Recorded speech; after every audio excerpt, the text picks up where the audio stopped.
You are listening to the Horse Radio Network, part of the Equine Network family. This is episode 718 of the Dressage Radio Show, official podcast of the United States Dressage Federation on the Horse Radio Network, brought to you by Kentucky Performance Products and the Murdoch Method. On this week's episode, we're going to get some judges' tips from our friend Fie Anderson. Then Wendy joins us to talk about her online program. And for the trainer tip, we're going to talk more about lunging.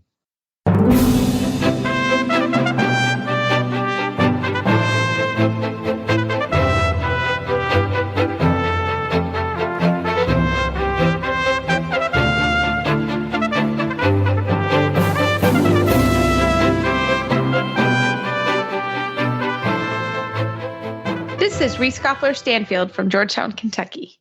And this is Philip Parks from Rockwood, Ontario, and you're listening to the Dressage Radio Show. Well, hi, Phil. How are you? I'm doing really well, Reese. How are you? What have you been up to? Gosh, what have I been up to? A lot of riding. We've got a lot of fun things going on here. My jumpers have been busy showing.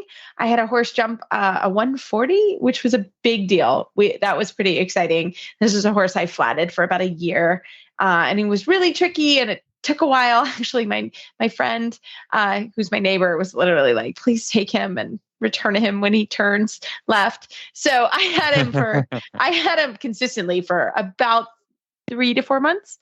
And so that was really exciting. So that is something that I also do. Eventers and show jumpers, help them with their dressage. Obviously the eventers, their actual dressage tests, but the show jumpers now I do a lot more because literally my neighbor, I'm looking out my window and I can see their farm. They're right across the street. Yeah, which has been so fun because it's a different kind of gosh, I don't know. It's not as technical as what we do in the sense of it's not like, oh, they have to have a certain bend in the half pass. They really have the application of they need to turn left and they need to do it fast and they need to be efficient and the horses have to be really well schooled.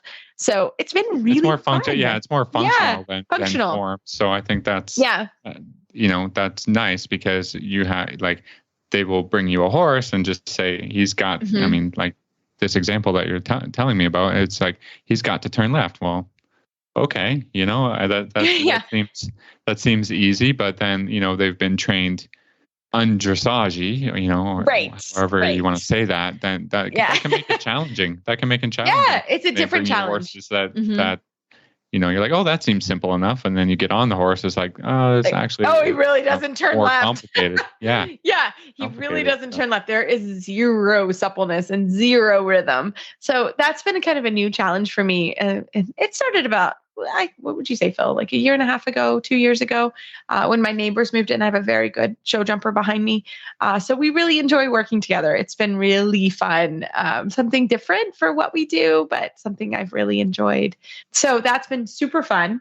I think it's a different kind of success, Yeah. Oh, we celebrate it. I mean, they literally, my indoor kind of backs up to their barn sort of. And, the head groom who works and would bring the horse to me every day, was literally jumping. He's like, we get to drink champagne because we had a thing when he jumped 140 clear, we would all get to drink champagne. So I got to run some probably Prosecco. Oh, not champagne, Prosecco. We're going a little cheaper tomorrow over there. So it was really fun. Yeah. And I think, I think this sport is really, really hard. And anytime you get a moment to celebrate and cheer and just cut loose a little bit, it's fun. So we were really excited. All the grooms and we were leaping in the air because they had an app or whatever with the test. So it was fun. So that was my fun thing. And so the jumpers are really busy this week. I have 6 horses at the jumper show. So I don't go to the jumper show necessarily. If I can, I like to see it, but it's not necessarily what I do. But I get a full report and I get lots of WhatsApp videos of what's happening. So that was really fun. So we're just plugging away. We have a horse show in a couple weeks, just a one-day show. it's a great show. It's on a Wednesday. I love it because it gives me a weekend free, which I always enjoy being able to be home. So yeah, we've got that one little show coming and just training right now. So that's quite nice. I have a lot of horses that are in training mode, not necessarily show mode at the moment. But you're showing a lot, right? You had the week off though, I think. Well, yeah. I mean, there is a big show this weekend. But the other part of being on a breeding farm is that we're expecting a foal. So yeah, yes, yeah, it's not a good idea to horse show and try to kind of foal out something at the same time, right? So it's too much. Right? It's too much. You need some sleep, right? And exactly. If you're a breeder, you're not sleeping a lot. If you're expecting a foal and all these things, so we're not at the horse show, which is, I mean, it's fine.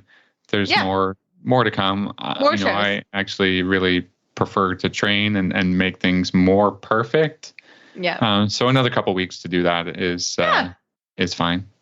Yeah, and I think that's good. Sometimes it's okay. I didn't go to our May show. It's been a long time since I haven't gone to the show, but I coached a lot. I had a lot of horses there, but I didn't ride. I didn't really have anything to show yet, for various reasons. All my horses have sort of been changing levels or getting stronger or learning new things. So, so that's all good. But no, it's fun to hear that. And it's fun to get success other ways through other things. So, but we're glad you guys are good with the fires and everything are sort of settled down. So that's a good thing. We were all worried about you for sure. So we're good to hear everything's going well. Well, we have a great show today, don't we? We have a busy day. So we're going to have this break from Kentucky Performance Products and get right to it. This Nutrition Minute is brought to you by Kentucky Performance Products, the company that simplifies your search for research-proven nutritional supplements at kppusa.com.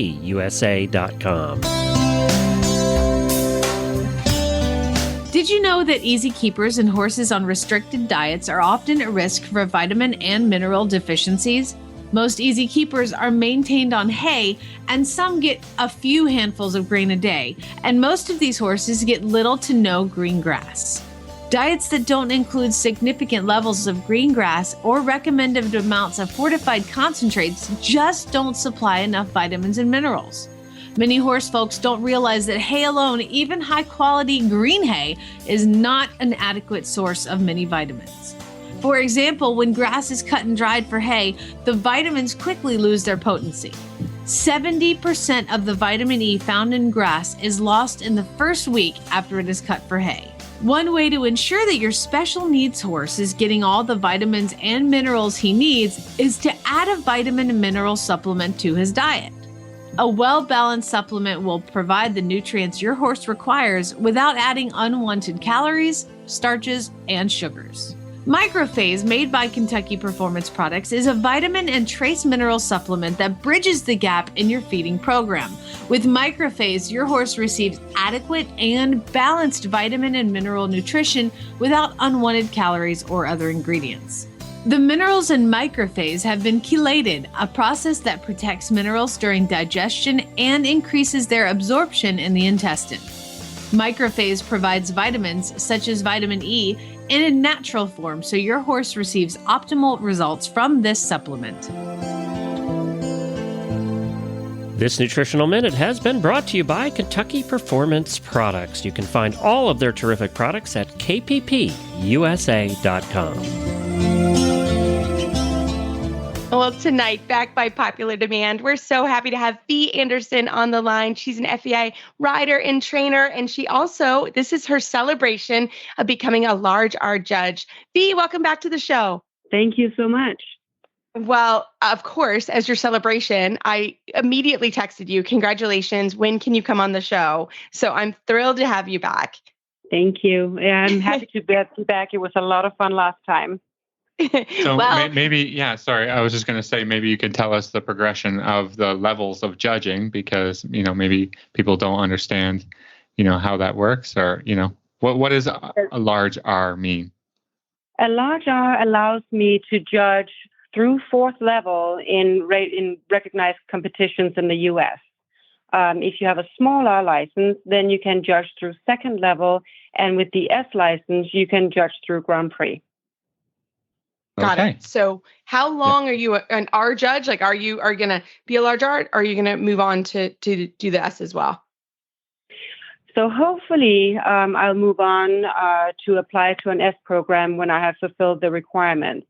So I have the writing requirements done. You have to have competed through Grand Prix, several scores, to make sure that the judges actually know what it feels like sitting on the horse and understand what the movements are about. Then in addition to that, once you pass your large R exam and get your license from the LOC, you have to wait 2 years. And in those 2 years, you'll have to judge 8 competitions and 40 rides of either 4-2 or 4-3.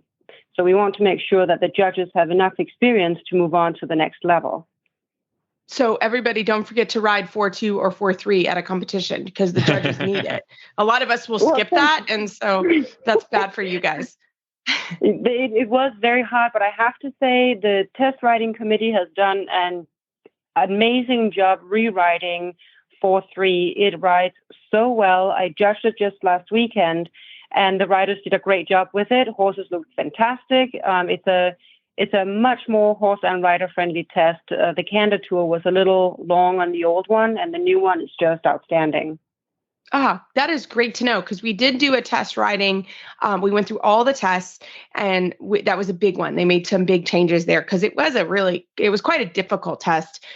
So I'm so glad it's riding well and looking good.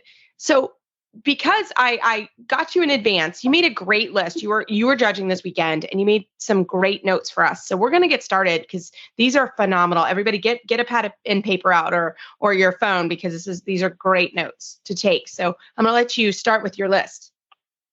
Yeah. So what we often see, or at least that's my experience, I often see people go around the arena and they forget everything they did in the warm-up. All their trainers, good advice, everything they were told to do and not to do, it just goes right out the window. So instead of riding around like the outside of the arena is the valley of death where there's a horse soul sucker, ride. Like keep riding, ride transitions, do a little leg heel, do a shoulder in, maybe a hold, but do something, keep engaging with your horse so you don't throw away everything you did in the warm-up. I think that's a pretty big and important point because we see sometimes people that come in and they look kind of good and then it just fades, and by the time we ring the bell and they go down the center line, they've sort of lost their horse a little bit. I think this is a super important point because I think this is something you should prepare in advance with your coach.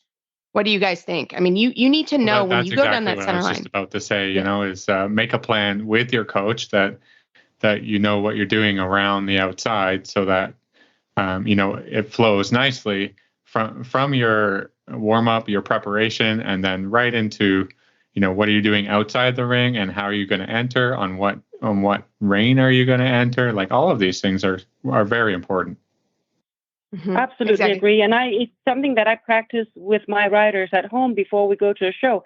Have a plan. And if you feel like something is not going right before you enter, don't just let it be. Ride a transition, ride a half hold, push your horse sideways, do a little extra bend. Don't waste that time. Yeah, because people are typically nervous too. I mean, that's the time where the nerves are the highest, is kind of right. You've left your coach, you're going, because usually once you get in the ring, you kind of get back focused.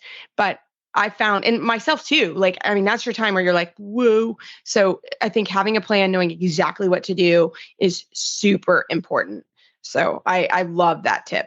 And we can even do more on that, Phil and I, at another date, but that's a great one. So the next one, this is near and dear to your and my heart, isn't it? Yes, it's to both of our hearts. So know the rules. Know what you can and cannot do. It is the rider's responsibility to know the rules. Know what equipment you're allowed to use. Know what the dress code is. And we have a great resource. The rule book is being reworked all the time. We have great illustrations for dressage where you can see what equipment you can use. And something as basic as you were in the test, things are not going right, your horse is feeling wonky, you're worried, you want to leave, don't just wave at the judge and head out. Go up to the judge and say, hey, I'm sorry, my horse is not feeling right. May I leave? You can risk, if the judge is unhappy with you just leaving, you could potentially end up not being allowed to show for the rest of the weekend because you just left. So know the rules, know what you must do, what you can do, and what you cannot do. Yeah. And Fie and I sit on the USEF High Performance Rules Committee, hence why we laughed about the rules, because we look at rules all the time. But one of the resources that Fie was talking about is the USEF Dressage Rules Annex A. And if you literally just ask Siri for that, it will pop up this document that's a living document. We work on it all the time. It's literally being updated all the time with new equipment, because there is new equipment that comes out all the time. And sometimes it's pending and it hasn't been approved. So if you even remotely have something that you don't know, that is what the TD and or steward is at the competition for. And you need to go to them prior to riding. That is really important, right? You can look at that Annex A. You can take it with you. The TD would also have a copy of it or could grab it on the internet. But you need to look at that, especially with all these new bits and things that are coming out. It's okay to get new ones, but make sure, even if it's through the grapevine that it's been approved, sometimes they haven't been, they're pending or they're held up in the committees or whatever.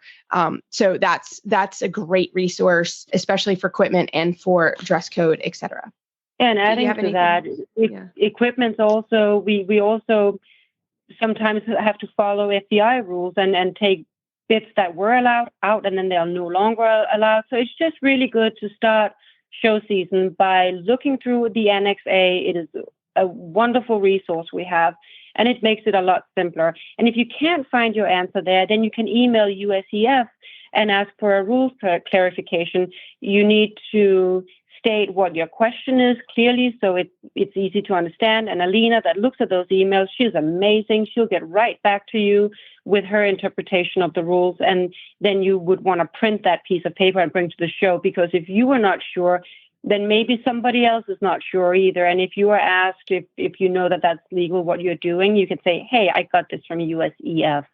Okay, that's a good one. I mean, we've had stewards on our show before, and it's just a reminder now that people are maybe next weekend going out to a horse show. So know that your tack is legal, the colors are legal, and your equipment is legal. So moving on with this wonderful list, let's go to the freestyle. Yeah, so freestyles, they're a ton of fun to do. It's one of my favorite things is to make a freestyle and then go ride it. There are things that can happen during a freestyle, and you're dealing with equipment. So we used to do CDs. Now most of the shows, they prefer that you email the music or upload it, and that has helped a lot with malfunctions. But you still want to make sure that you show up for the sound check, that you go down in the arena where you'll be riding and listen to the sound level. You don't want the sound to be so low that you cannot hear it when you're riding if there's a little bit of wind, or so loud that it makes your horse spook and everybody else jump out of their seats whenever there's big transitions in the music. So make sure that your music works and it's at the right sound level. It is your responsibility to make sure this is how you want it when you're riding. It is not the guy who is running the music for you. Okay, Fie. So one of the next things on the list is read the purpose of the level, right? Yeah, so it's important that the riders know what they're supposed to have accomplished or be able to accomplish to ride a certain level successfully. So, for example, second level, it is to confirm that the horse demonstrates correct basics and now begins to accept more weight on the hindquarters as the collected and medial gaits develop.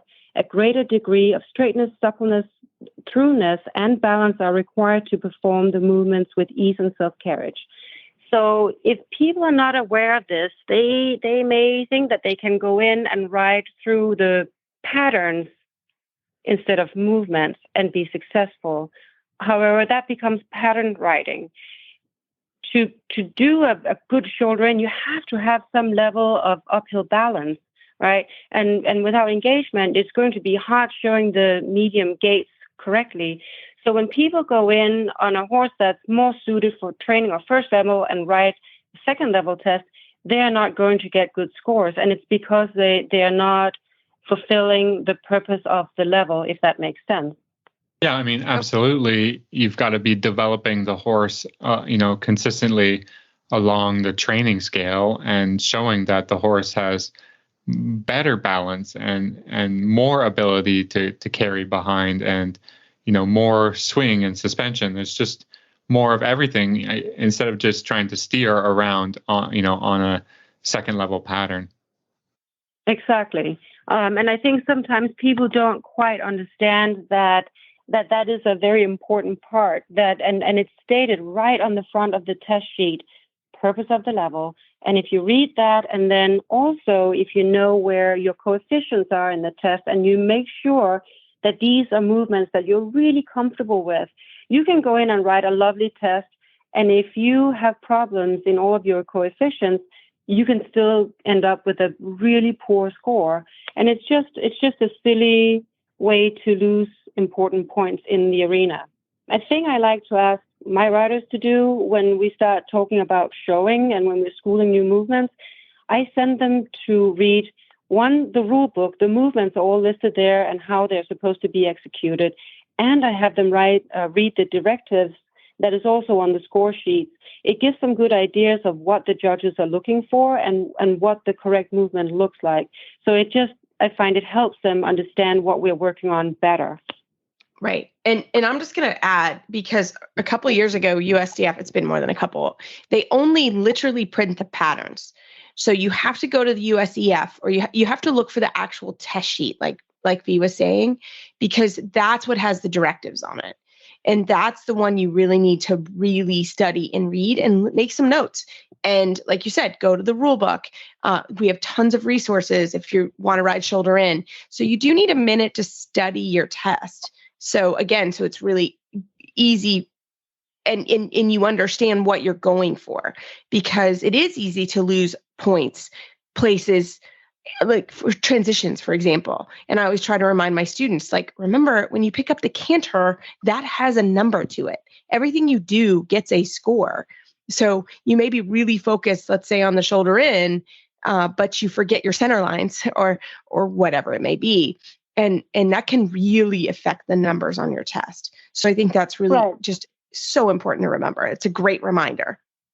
Yeah, and on that vein, something as basic as the shoulder in on the long side. If you ride a shoulder in, say, to B, and then you do a turn or a circle, you keep your bend. If you ride it to M and have to go into the corner after, you have to straighten your horse.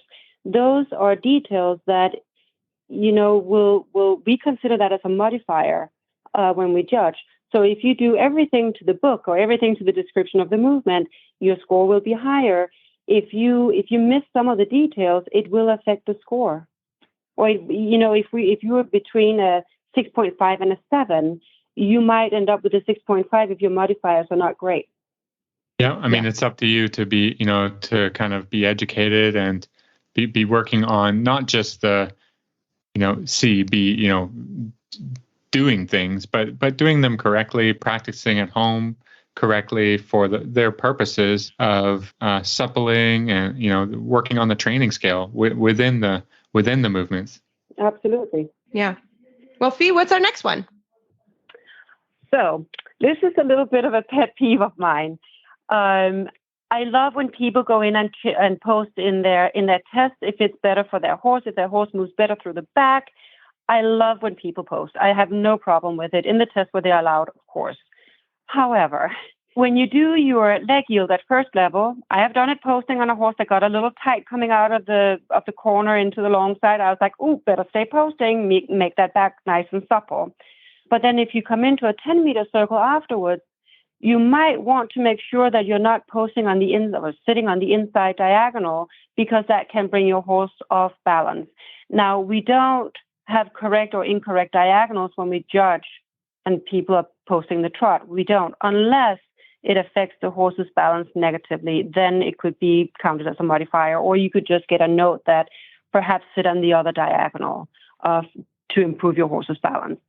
So if you ride on the diagonal and change your posting at X, it may affect your horse's rhythm, or it might just give a little unsteadiness. So you're much better off changing it at the end of the diagonal when you're bringing your horse back anyways. And with that in mind, people also do another thing on the middle of a diagonal that can be upsetting to the horse. I had several riders this weekend that changed the whip over from one hand to the other at X. And in all of the instances, it upset the balance and the rhythm, and the horse, lost the connection with the rider for a second. If you're going to change your whip over, learn how to do it without taking your hands off the rein. There's a way you can do it, just slipping one hand up and catching or grabbing the whip with the other hand without letting go of your reins. It's difficult and it takes practice, but it's much better. And again, do it when you're in a corner, in a place where it might upset your horse less.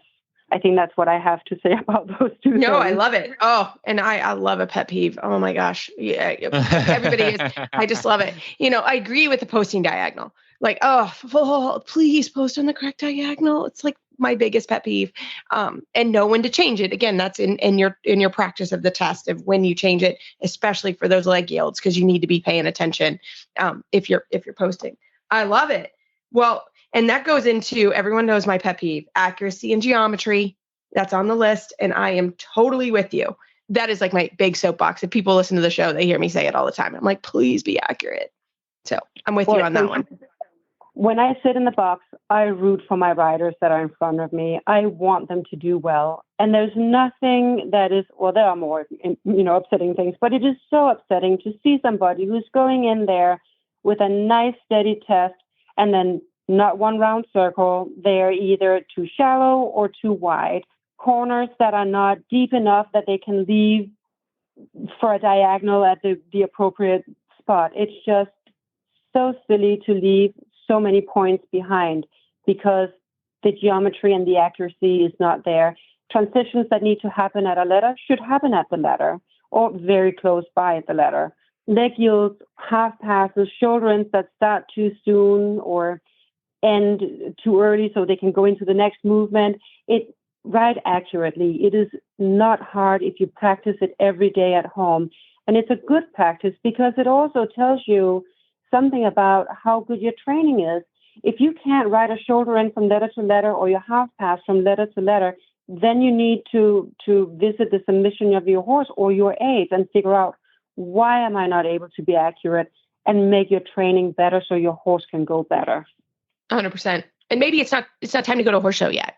I think I understand this, and I say this point also for me, like I don't have a horse right now that's really ready to show at our spring show here. And I love showing at the spring show. But I don't have anybody that's really ready. And I think that's always, sometimes it's hard to not go and show with your friends, but sometimes you have to say like, ooh, my horse is just not quite ready. Maybe next month. I need a couple more weeks to do whatever. So I think that goes into this is it's okay to not show if you're not ready, because when you're ready, you want to show the judge all of these things. And there's a lot of things to show them. So I wanted to throw that in there. And then your next is a reminder to salute, right? Yeah, it's somewhere on the list. Yeah, saluting is important. You have to salute. It is an error if you don't. I had a girl with a lovely horse, and she had a lovely ride, and she was so excited at her final salute. I was smiling, she was smiling, everybody was happy, and she almost went to pet her horse and realized that she was not saluting and dropped her hand down and nodded real quick at me. And I was so happy that she remembered it last minute, because that was an error. But she was just, and I understand it. I've been in that position. You just had the ride of your life, and you're so thrilled, but you still have to salute. It's just important. It's a very silly error to get. Yes. Or you're just so anxious going in, and then like, or maybe you're an eventer, and the eventing tests don't always have a halt at the beginning. So, I know what it's like just to want to get going and get riding, but you gotta halt. You gotta have some immobility, and you gotta salute the judge. Yeah. Yep. Absolutely. I love this next one. It is know your ride times. And because it's your responsibility, right? And sometimes it's really tough because like a couple of the show people or groups here, they literally, I think they upload them as they're coming in. So you may look at your time on Sunday, but by Friday, it is totally different. And I actually had a student miss her time last year, and she did that. She's like, "Oh, I checked my time, and it was on Sunday or early in the week, and the rides had been completely changed." So I do think that that's such a good thing to have on the list, but a really good reminder. Some show groups, they put them up so early. They don't do that in Florida. In Florida, once they go up, that they're pretty much going to stay the same. But they go out later in Florida than they do like here in Kentucky in this area. So I think that's just a good reminder. Yeah. Morning of, you should know your ride time and have double checked it, and then plan your day out. Absolutely. There is a rule on how close to the show beginning, the show day beginning, you can change times. If I remember right, I do not remember which rule it is, and I don't remember what number it is. But there is a rule. But as a general good idea is to check either late the night before or the morning of, and just double check that all the times, arenas, and everything is where you think they are, because it is the rider's responsibility to make it to the arena on time. And on that vein, the ride time that is listed is not when you should show up at the arena. It's when the bell should ring. So make sure you're at the arena a minute or two before, so you can get in as soon as the rider before you is done. You can get your trip around the arena and go down the center line on your ride time.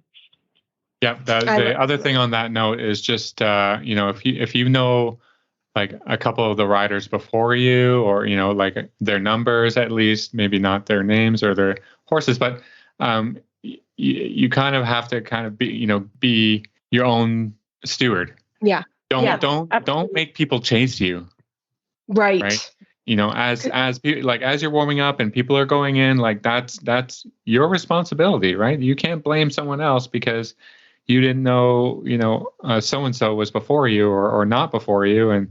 And when you're supposed to go in, it's, the other people are busy running a show. Like you said, and the steward, they may have just, the steward is probably somebody's mom, some volunteer, they're trying to do their best, but, if you're at a big competition, that steward, that's their job, and they make sure and they give you a countdown.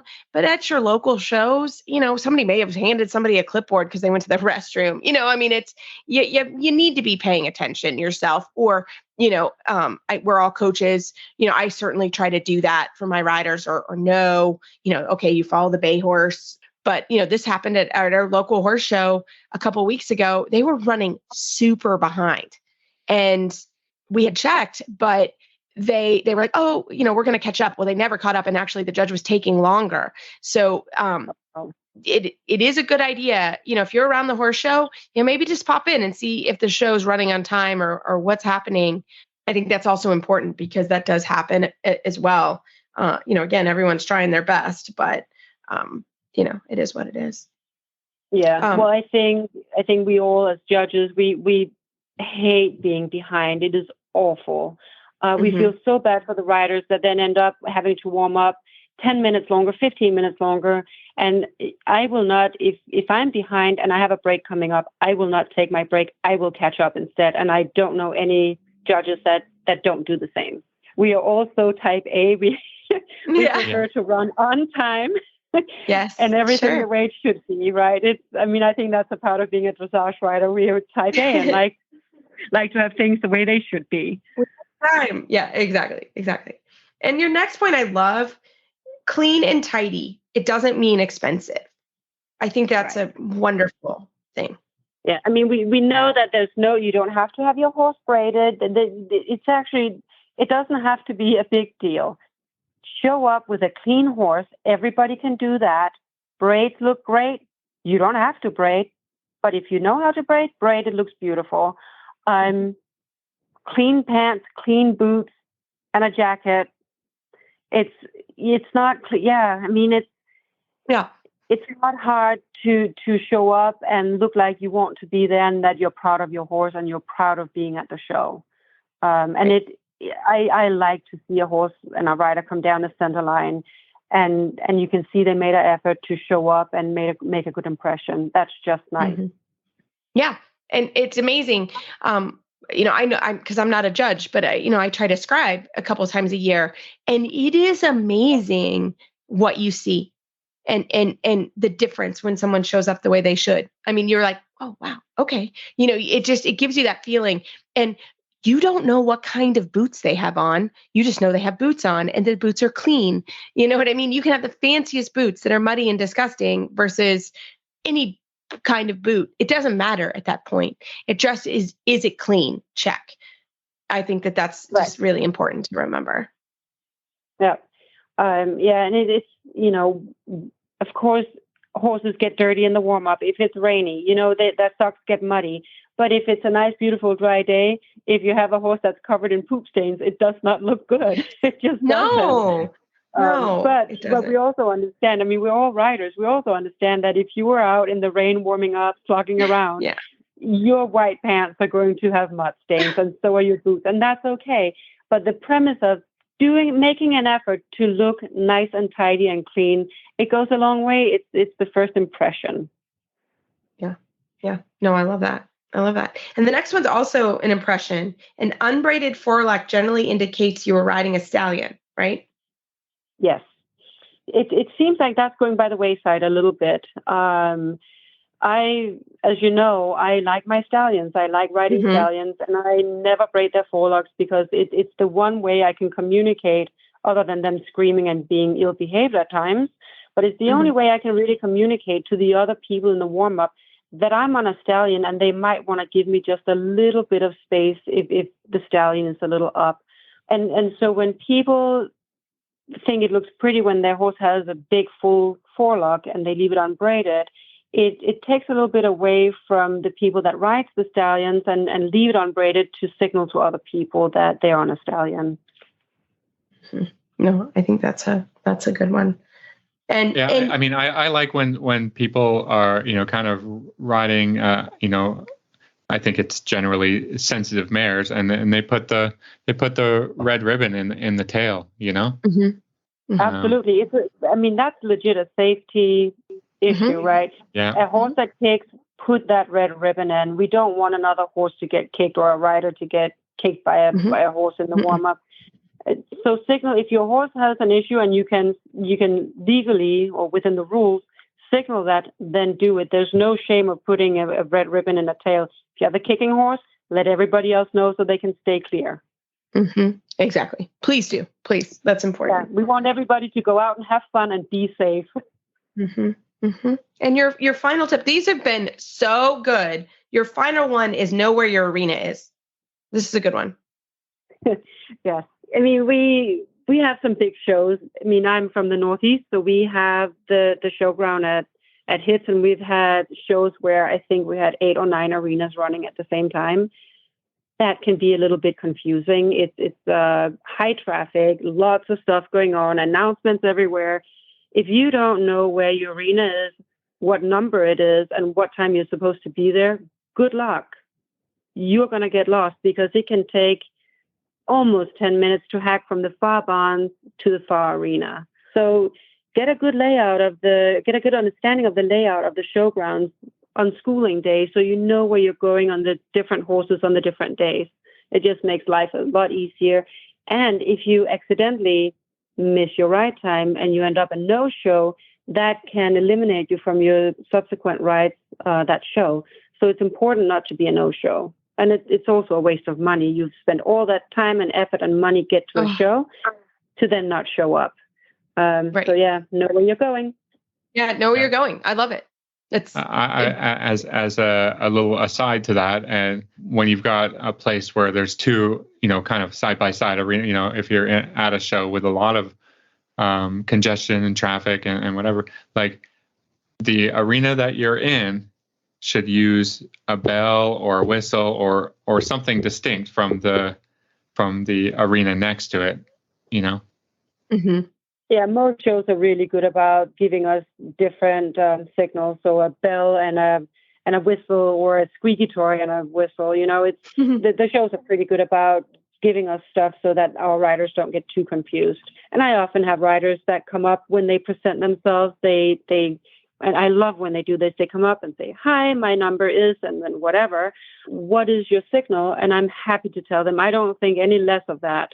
Right. I like that they make sure that they know what I'm signaling, so they go in at the right time. And I've been in lots of situations where you're riding for a bell and the next ring is a whistle, and halfway through your test you hear a whistle, and then you just you stop riding, or it can be very distracting. And it can throw you off your game. I mean, that's absolutely. It's tough. But again, it's just in that preparation, and it is in that moment that we were talking about, that warm up time when you check in with the judge. These are kind of the checklist things that you want to do. So I think it's a super, super good idea. I love it. Yeah. Well, and now with the electronic scribing, it is really helpful when the riders come up and say their number. We can't see them if they go straight down to the A end. And at least with the paper copy, it was easy to just scratch out the number and write the appropriate number once you see it. It's a little harder with the electronic scribing. So it was very nice when people came up and gave their number. Oh, yeah. I didn't even think about it. That makes complete sense. Yeah. I love it. Well, Fie, these were amazing. How can our listeners find you online if they have any more questions for you? Well, I'm on Facebook. Sadly, I use my personal Facebook more than my business one, but it's Fie Anderson. I'm there, and I post a lot of horse content. I have a very silly TikTok channel where we do silly things. I will do a blanket folding tutorial there, though, because I am a blanket folding ninja. So, that's another tip we'll have to grab you on. I love it. That's so cool. Fantastic. Well, thank you so much, Fie. This was awesome. Thank you for having me. It's been a lot of fun. If you have 1 or 2 horses, or you have 20, 30 or more, fly predators will make the difference between heavy infested fly problem or a no-fly zone. Balding lab fly predators, catching these flies before they become an issue. Well, we are so excited to have our really probably favorite monthly guest back on the show, Wendy Murdoch. Wendy, how are you? I'm great. How are you? And you're from the Murdoch Method and Surefoot. I didn't do that in our intro because I get so excited to talk to you. I know, we never do. We never mind. Go ahead. And I always like to say, where in the world has Wendy been? I look forward to that statement once a month. So Wendy, what have you been up to? Well, I literally landed it for like a couple hours ago from a trip I went out to Oregon, to Medford, Oregon, had a fabulous group of folks out there, where largely Western, really nice, ranch horse type stuff. And then I turned around and went to Colorado and I taught a jumping clinic. And so cool. I know it's like, I always say gravity is not discipline specific. So it doesn't matter, whatever you want to do, you have to understand where you are in line with gravity and how to use yourself in line with gravity to be really effective. And the jumping was so much fun because I played with an old idea that I brought back is a new idea. And, a lot of people want to pop one hip out. Doesn't matter what you ride. If you want to pop one hip out, then your horse can't go straight. Right? Yeah. I mean, that's it. Your horse can't go straight. The rider's not straight. Yeah. The horse can't be straight. Yep. Yeah. And even if you have a scoliosis, so I had this one woman and she has a scoliosis it's significant, but we got her pelvis straight and the horse went straight and cantered. It was awesome. Both ways. It was awesome. Yeah. Well, I think that's really important. That's literally happened in a lesson today with one of my students. And that is exactly what she does. She locks her hip and the horse picks up the wrong lead every time. And it's like, okay, you got to feel when you lock that hip, because when you lock that hip, that horse picks up the lead incorrectly every time. Because he hears it. They hear everything, right? And this is what, I recently had a lovely dressage horse, actually, and she'd come back from a big name clinic. And I can't remember who because I don't retain those details. But, she came back and she was riding to the left and everything is great. And she went to the right and the horse was spooky. And I was like, I just have to ride her through. I was like, wait a second. There's something different here. So we broke it down and we stopped the horse. A gorgeous horse. I mean, I love this horse. And I could never ride her. The rider has got to be 6 feet tall and the horse is 17 too, at least, right? But Beautiful pair, right? So we stopped and I started putting her on Surefoot pads. And it was so interesting because once we started putting her on Surefoot pads, I discovered that one of her front feet wasn't as easy to pick up as the other. It was like she was overloading it, putting too much weight on it, the right front. And then she'd look a little left and then she'd, start to drift and start to, get a little panicky. And as we broke it down further and I just took my time and explored with the Surefoot pads, it started to become obvious that it had to do with a pole, because everywhere in the arena that she shot on the right, there was a pole, either a pole in the corner or against the wall or somewhere. And so it started to become obvious that, something happened, who knows what, doesn't really matter. But something happened on that right side, seems to be in relation to a pole. But when we use the Surefoot pads, all of a sudden she was not worried about it anymore. And now she's not a bad horse. And now the horse can go straight and the rider can do what they want. And they're just making leaps and bounds of progress. And, sometimes I think we forget to actually, instead of just saying, oh, just ride them through it, that we need to pause for a moment and say, well, now wait a second, let's start looking at this like a detective. Let's start to break it down a little bit and see if there's a consistent pattern. And then if there is a consistent pattern, then we have to start going, okay, is it because the rider is sitting in a particular way? Or is it because the horse isn't loading her front feet equally? And that's where I love Surefoot, because it's so rapid to kind of start seeing those details, seeing that the horse isn't standing square, seeing that she's putting more weight on one foot all the time, seeing how it makes a deeper impression on the pad, feeling how one leg comes up easier than the other. And that's going to affect everything she does, right? I mean, you know that you need horses to be in the middle so they can go left and right just as easy. Half pass left, half pass right. It's got to be the same ultimately. Yeah. So anyway, so that, it's for me, it's so much fun because I went from the Western world to the jumping world, and I go to the dressage world, because gravity is not discipline specific. And we just have to figure out how to organize ourselves in gravity in the most efficient way. Anyway. Yeah, I mean, it's using the Surefoot pads as an evaluation tool of the horse's balance. Correct. And that's one of the benefits of Surefoot, is that you really get to see, wait a second, this horse isn't putting the weight equally on both fronts, or this horse kind of habitually, even though they can be beautifully shot. I just had a horse, it was out in the Washington State. Shoeing job is fine, not a problem. And the vet and the farrier wanted to put a wedge behind because they felt like the horse didn't have enough back of the foot. But when I put the horse on pads, the horse was only weighting the toe. So I put the horse on angled pads so if you add something to that, you're actually, and I'm not a vet or a farrier, okay, but it was unique. Normally when I put him on a slant, I see the whole foot stand on the slant on the angle. And this was, the heel was still off and the toe was down. So I'm like, take that information back to your farrier and your vet, show them this, and then ask them what they think, because it might change what they do. Got it. That makes sense. Yeah. That's so cool. That's very cool. You don't think about it, but it makes complete sense. And Surefoot is just, I'm going to run right over you here, girlfriend. I love it. Go for it. But the thing there's a little horse that's in my barn. He's been in my barn for 16 years. Okay. Now, a few years ago, I know he's so cute. And a few years ago, I put him on Surefoot pads, and suddenly I saw him. And I was like, I didn't realize your front legs were like that. I saw it different because there was just enough of a shift for my visual input to go, wait a second, have you been like that your whole life? Oh, actually you have. Oh, and I have the funniest story. So for the whole rider course, I needed an image. And so I couldn't find one. So I laid on the floor, and Brad, my hubby, stood over me and took a picture of me from top down. And then he says to me, right? I traced them out. But then he says to me, your right arm is different from your left. And I'm like, what do you mean?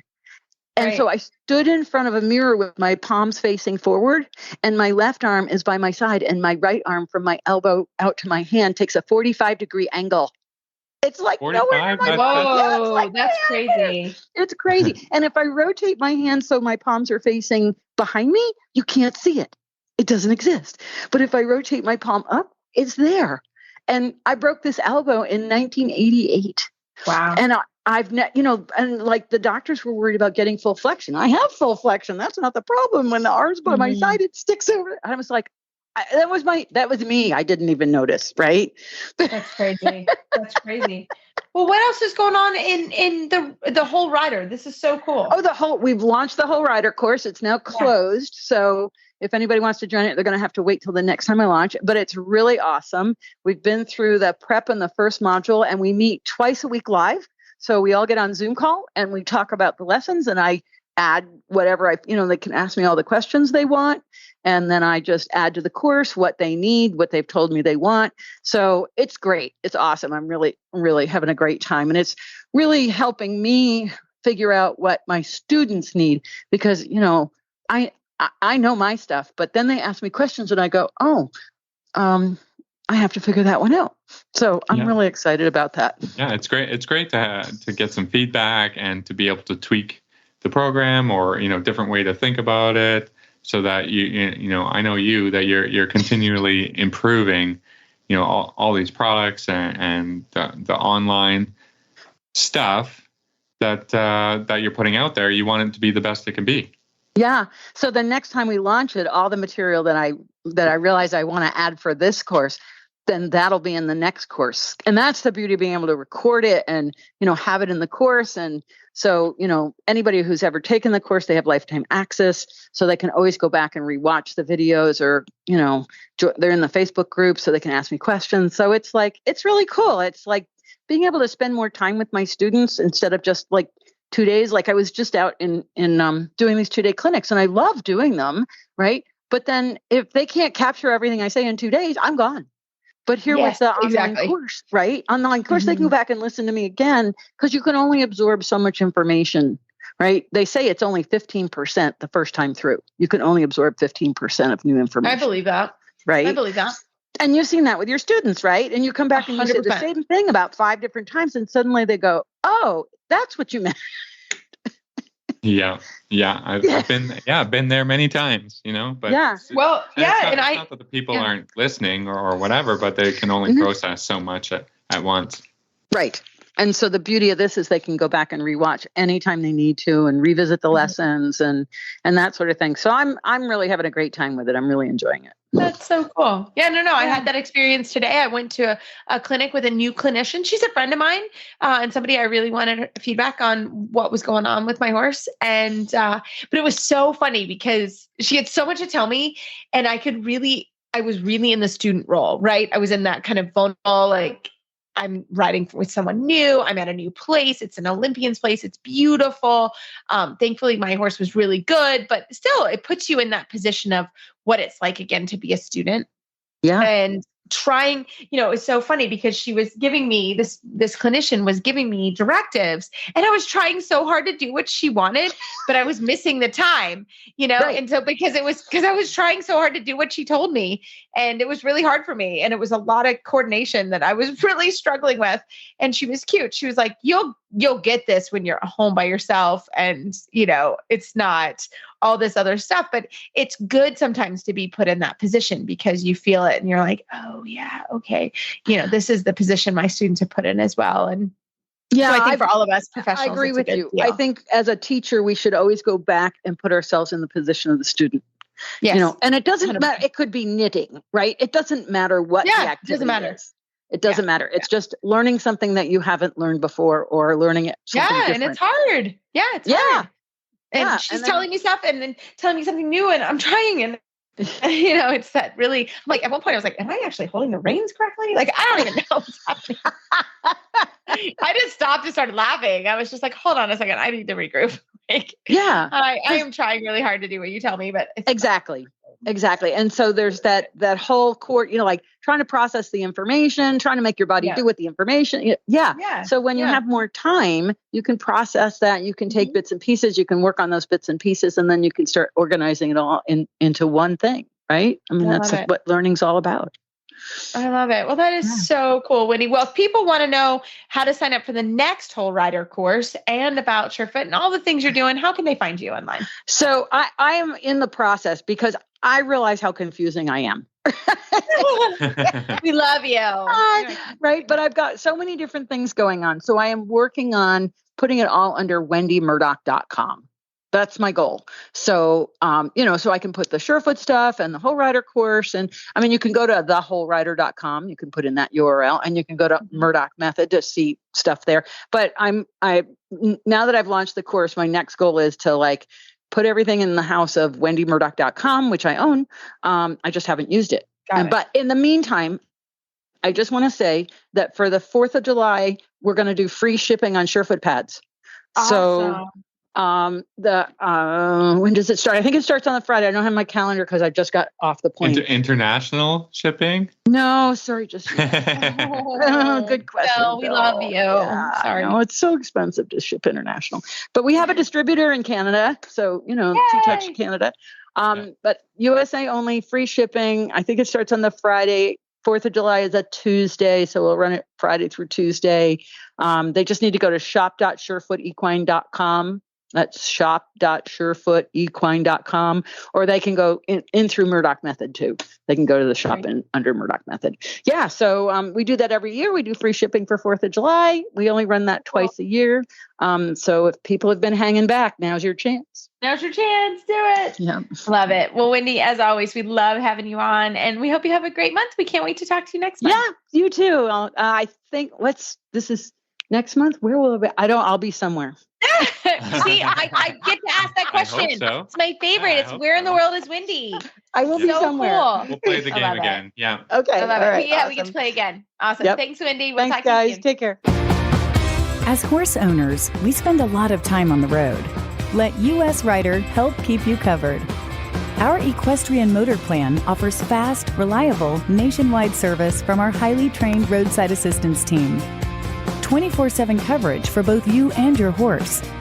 Membership includes horse trailer servicing, towing, flat tire repair, even on dual wheels, battery assistance, and lockout service on any vehicle in your plan. We also have your equine companions covered with referrals for emergency vet services, farrier referrals, and emergency stabling assistance. Get peace of mind on the road for you and your horse. Join US Rider today.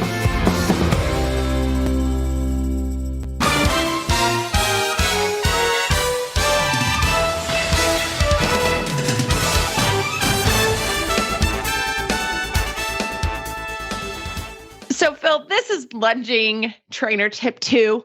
We just did young horses. Part two. It's a part two. Yeah. Yeah, I've been watching about the Olympics in Paris for next year. Can't wait. So this is part 2. We were just talking about, lunging young horses. So that was our last trainer tip together, was lunging young horses. And then I wanted to come back in and talk about lunging older horses and when it's appropriate and when it's not. Again, please use common sense here. But I am a fan of lunging horses because, number one, we all know in this podcast, Reese isn't the bravest of souls.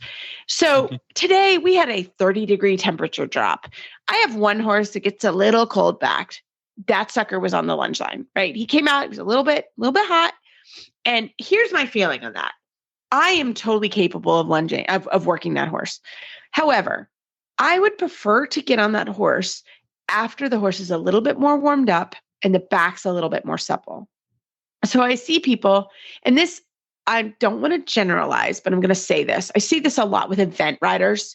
My event riders are like, well, I can ride it out of them. Like, yeah. No, I know you can. That's not it. What I want and what I'm trying to do with this lunging is to put the horse in a place of success, right? So it was actually quite cold here this morning. And that particular horse is a very, very good horse. But if his back is cold and tight, I will spend my entire 45-minute ride working on that back, right? Getting that back to warm up and to be supple. If I just woe back and take 10 minutes of my day and I put that horse on the lunge line, and if he does need to have a buck, if he does need to be forward, I would prefer him to do that on the lunge line. Right? In a safe way, right? I don't want him to run around like a wildcat, but I do want him to work his body to the point where I feel like I'm going to be able to discuss and have a successful ride with that horse. I know you feel very strongly with this, Phil, and I do too. I don't feel like FEI horses should be on the lunge line, or any horse let me just put it that way, should be on the lunge line for hours. That is not what I'm talking about here. I feel like the hunter jumpers, they lunge the horses way too long. Sorry for the generalization to our hunter riders, but you see them in Wellington and those horses are on the lunge for hours, right? That is not what I'm talking about. What I'm talking about is coming out and with side reins or a Pessoa or some type of device that's used properly. I'm going to put that out there to warm the horse up for you so that you can take time. That horse is in a better mental place so that when you get on to ride that horse is receptive to the information. Am I saying that correctly, Phil? Like I want you to jump in. I think so. I think we can all kind of picture, what you're doing on the lunge line. What I think is especially helpful for this purpose is to, if you've so not a 3-year-old, but like an older horse, to do some transitions. And 100%. I will teach my horses, to do everything from the voice so that now my lunging for suppleness has some many transitions within it so that my horse is now receptive to, my voice aid. So, yes. That's a handy tip or trick. You don't have to do 10 minutes of trot, 11 minutes of canter, or, whatever your plan is. It's like, keep them going back and forth. That's way better for their bodies and for your purposes than, just walking 2 seconds because the horse doesn't really want to walk. And then teach it to walk from the voice. Say, walk and remind, then you're not just getting the crazy out, but you're actually doing something, getting that horse working and engaging his mind and focus on some transitions before you even put a foot over his back, and they'll be way better for you. When you, because if you get on and they just want to trot or just want to go, then sometimes that's all you can do, right? Yeah, exactly. Right, and then you get on a couple steps of some strange piaffe stuff, and then you've got to you got to be cantering. I don't think that's useful. So I don't either. Have a purpose. Yeah. Have a purpose. Have a plan. Relax the horse before you get on. All of that stuff can be accomplished as long as you might say to yourself, "Here's why I'm lunging." Or just talk to the horse. Here's why we're lunging today. Not so you can run around like a crazy thing, because for sure fall down, get injured, fall whatever. Down, do something stupid. This is a problem. So I like it. And I like to lunge at a horse show. You will see me out there in the morning. I use it almost like turnout for them because I feel like a lot of my horses, they're big guys, right? I don't have any little cats. They're big guys. So I take them out in the morning, especially if I have a later ride. Like if you don't ride till 4:00, yes, you're hand walking. Yes, you're hand grazing, all of those things. But I do take my horses out in the morning and let them have a trot and canter around, let them move. I think it's healthier for them. My guys are used to doing that. They're used to going outside. My guys go outside, a lot. So I do that in the morning at a horse show. You will see me out there with my dudes doing that. And that's our routine. I feel like the horses, they're better for it than, again, because typically people will just go out and walk to the nearest grass patch and the horses don't actually move around. And I do that too. Don't get me, I get chatting and meeting new people and having a good time at a horse show, but the horses haven't actually moved. And that's what I want. So that's also something that I do at a horse show. I just take them out for 10, 15 minutes, let them move around so that after they're ready to be braided and be ridden, they're ready and they're in a really good place. So that's how I use lunging for the older horses. So we hope you guys like this. Phil and I felt like it was important to do a little discussion on lunging. Well, as always, we love email and Facebook shout outs. Keep them coming. And don't forget our book club book that's going on. We're going to wrap this baby up soon. Eric Smiley's The Sport Horse Problem Solver, what works, what doesn't, and how to make it all better. And he did a great interview. He was fantastic. If you haven't heard his interview, check back and take a look. It's fantastic. Well, as always, you can find our show notes and links to today's guest on our page at horseradionetwork.com. Search Dressage Radio Show. Like us on Facebook, just search Dressage Radio Show. Follow us on Twitter at Horse Radio. My website is maplecrestfarmky.com, and my email is reese@horseradionetwork.com. I think the best way to find me is probably through Facebook, and my email is philip@horseradionetwork.com. I'd like to thank our sponsors for allowing us to put on a good show. That's Kentucky Performance Products and the Murdoch Method. If you'd like to support our show and the Horse Radio Network, you can do that through the auditor program found at horseradionetwork.com. Everybody, keep your heels down and your shoulders back, and we will talk to you next week.